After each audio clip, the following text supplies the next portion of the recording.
One dreary night, Emily unearthed an old typewriter in her late grandmother's attic.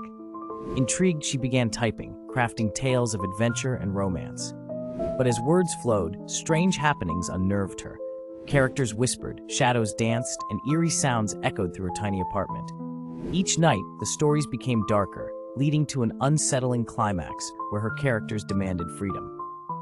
One stormy evening, she typed furiously, and a chilling scream erupted. The next day, she found her worst nightmare had come to life, her own reflection, grinning back ominously. The typewriter lay silent, yet the terror had only just begun. May you sleep soundly tonight.